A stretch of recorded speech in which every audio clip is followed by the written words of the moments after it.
In this video, I want to talk through densification of the suburbs using pattern books. And I'm going to use the example of this row housing. I'm just going to delete everything I have here so I can start again and just show you the thinking. Because it's interesting to me. And I think you'll find that the car parking is the key driver here, which is known, but still strange. All right, so the concept here is I've built a pattern book of row houses. So I've got my TH1, I've got my TH medium or med, TH med, and then I got TH lux. So 4.65, 5.9 meters, but essentially the same. Townhouse. At the bottom, you've got living, kitchen, and a bathroom, a powder room.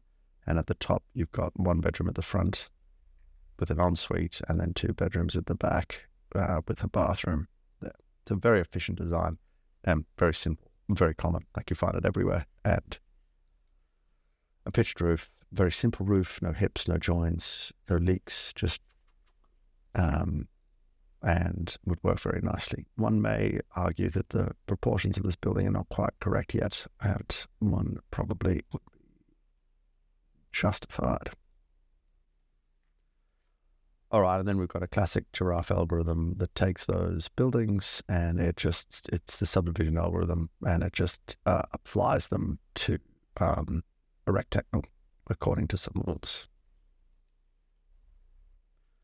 And the concept here in New South Wales is that patterns of development like this should be automatically approved in a lot of areas. Now, this is not necessarily one of those areas. I just zoomed in on a portion of the northern beaches here in Sydney. But the areas where this kind of densification happens are very similar to this. So we're looking at kind of large 500 square meter, maybe 800 square meter blocks and parcels, and a couple of those being purchased, I guess, and then densification happening. And you can see previous ways of densification here. You've got these sort of rear access, dwellings. This is the first take. There are these homes that were built around here. There were about 70, maybe 100 square meters. Maybe I'm undercounting that. And then what happens is someone puts a granny flat at the back. It's not a bad densification or intensification of this land use. You can see it all over the place. And sometimes you can see different styles of the same thing. Although not on my page. Oh, sorry, I know this one right here, where you can see this kind of like either this could be aged care potentially, maybe it's a primary school or something like that. But people like row houses, and if you fly over to the sort of the expensive, famous parts of Sydney and you zoom in, row houses is what it is. And there's absolutely nothing to complain about. There you are, Surrey Hill. So you can see there's the row house, the original row house. And then the intensification, even of this bit of land use. And we're looking at kind of a sort of a 6 meter parcel here. And about a 200 square meter, 6 meter width, at about 180 square meters of area. All right, and so let's start off and just buy these two parcels and put a rectangle. So we're buying about 1,000 square meters of land, so that's sort of 550 square meters each, and then I'll just use the eyedropper and grab that. All right, that's the wrong way around, so I'll put it the right way around. And I got a little toggle on my algorithm. The algorithm is not particularly complicated. Hopefully that will open now. The algorithm is, there we go. It just looks like this. All it's doing is using this big subdivide lots and then putting on some plaza. That's the, the driveway, and putting a fence. That's most of the code. And there's a little ternary if. So if the show envelope is true, it'll show the envelope. Otherwise, it won't. So where are we? Here we go. Okay. So there's our buildings, and there's our envelope. And if we say, look, let's make the front setback 2 meters and the rear setback 10, or even bigger, we can get these things popping up. There we go. So you get this really nice large garden at the back. And this is 4.6. So let's say this is a little tight. So let's solve for frontage of 6 meters, just like that Surrey Hills. And then we can probably use the TH Lux. And the question we have here as a design team is, do we want the dwellings to touch? And what's interesting at this point is the envelopes are not really a useful abstraction because I've got the actual patterns here. So may as well keep them. So that's what I'll do. Sorry, I'm going to flip that again because this better. There we go. I put the red doors as front doors as red doors. All right, and so this is the touching as per tradition. So this is Rome, Budapest, London, Brooklyn, Sydney, early stage Sydney, and then what's happened after a little while is we've started to build buildings just like this, just a little tiny gap, which is a strange concept, but where we are now. So let's keep touching. And then the main issue becomes, where do the cars go? Because I don't think anyone's going to complain about this. It just looks too nice. So the question becomes where the cars go. And so I got these cars over here. And I just want to put them out so they're about the right size. And this is the first option. Is to say, okay, well, let's do a pavement. And maybe it's 2 meters. And as we continue, let's just look at it. This is not an area designed for walking. Like there's a pavement over there. And there's a pavement, which is about 1.2, but there's no pavement on the street at all, right? So either you're meant to walk on the street or not at all. And you'll also notice that this, like, look at that chicane, right? Like this really gentle car-centric turn. Whereas a classic car calming measure is to make the turn tricky, something like that, right? And then it's hard, you're going to bump your hubcap, so people go very slowly. There are trade-offs, obviously. People crash all the time. So, but let's say we're putting in, instead of 2 families like this, we're putting in 1, 2, 3, 4, 5, 6 families. Maybe they're smaller on average. Quite a lot of families. And then we are going to put in a bike path.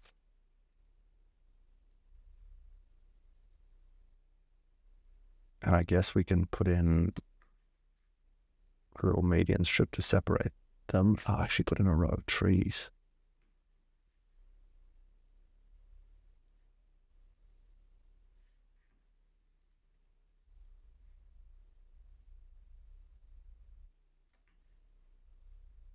Something like that. Okay, then to make a bike path like an orange, and this thing can stay grey.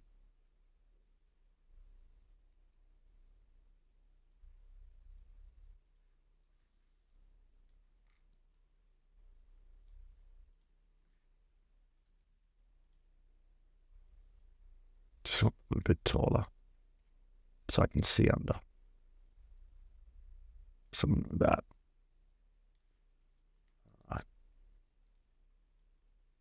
This is the no car parking option. So every, in theory, house has a car spot in front of them. And because the houses are 6 meters and cars are, say, 4.5 meters on average, maybe you get an additional visitor's spot. But it's hard to find parking. And if you've walked around old cities, in Rome, in Surrey Hills, there's never parking. There's always this feeling of like the cars are all right there.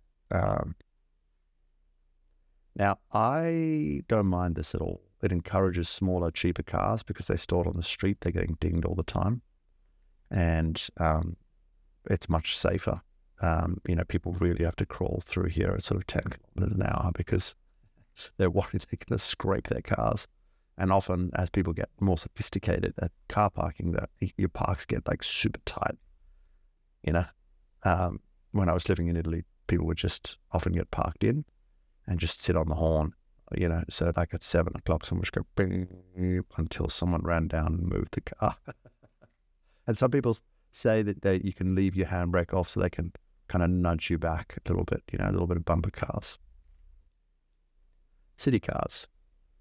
But the concept here, I guess, is an intensification of the use and a more pedestrianized with these e-bikes, new mobility, and so a more pedestrian-friendly or active mobility-friendly street. Now, what's cool about this is you get this huge garden per house, and you can see my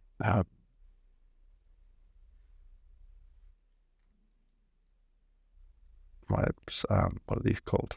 My driveways from the side, so they're on the right side.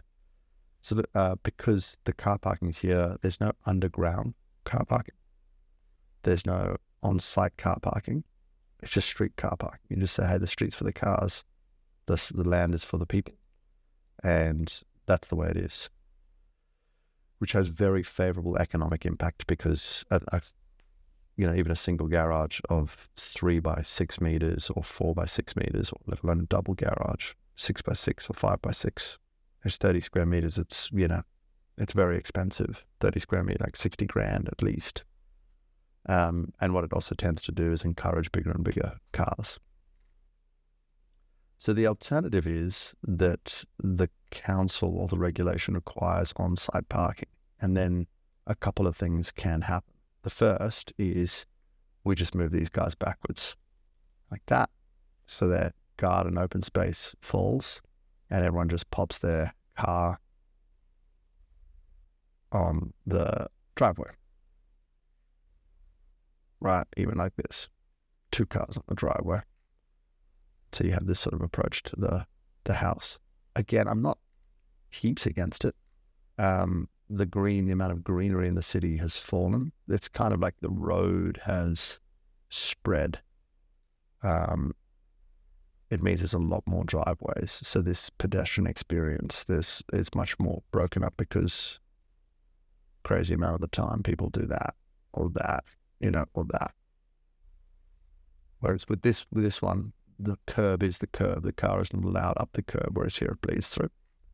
But it provides space for a lot more cars. And I guess one of the primary problems is car storage, in a car-centric environment.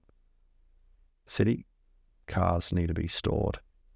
The second option is you kind of pull this back, right? And you pull these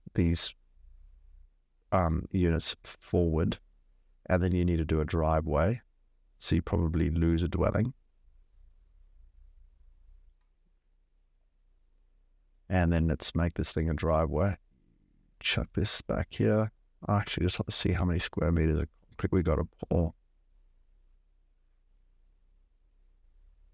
400 at 200 per.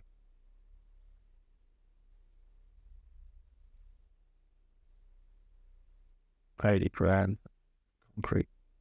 Probably get away with a bit less. But the concept here is the cars come and they are stored back here, and you would need to be a little bit more of a designer than I am. So maybe there's one here. I just want to see how he gets out. Reverses to there.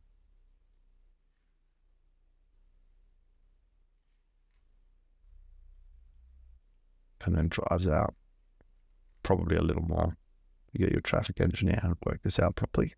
But that's the concept there. So you kind of hook the street around. And this is not uncommon. That's this approach over here. So you say, hey, we're going to have this green street front. And we'll bring the cars around the side. Here, I see here's a density of cars in, cars there. Now the issue with it I think, is there's not, like, basically the car becomes primary, as in the entire parcel, not the entire parcel, but a huge chunk of the parcel exists solely to service car storage. Because this is inefficient, because you're storing the car here, but you need this long journey to get the car to its storage place. Whereas here you just drive and park it, and even in the other version, you park it on the front. There's much less circulation required for that car. Preserving the street. It's an interesting one. Preserve the street. And what you end up with, these becoming sort of quite heavily used because, there's 5 people coming in and out. So, those are the 3 strategies of car storage that I see around pattern books. And like kind of playing with the densification of the suburbs.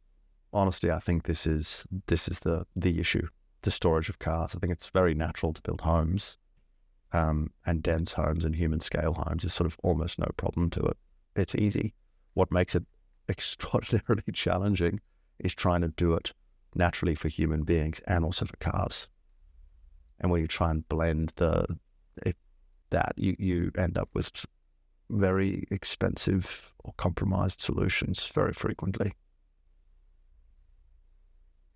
So let's think a bit radically. So if we can make underground car parks extremely cheap by some sort of engineering magic, I guess that would be first prize. The only downside is you get one big entrance. But what if we centralize community car parking in something like this? And all of the cars, like this, they're all parked there. That's their spot. Let's only get these. There you go. And then you fully pedestrianize the street. So you bring the cycle and active mobility up like this, so people can scoot home, whatever that is. But the cars are all gone from here. It kind of becomes an estate. And I guess we'll do this. And now there's a street decision here to be had around the setbacks. But it's actually a non-compromised normal decision. It's a decision around what you want to experience when you are down here as a human, as a car.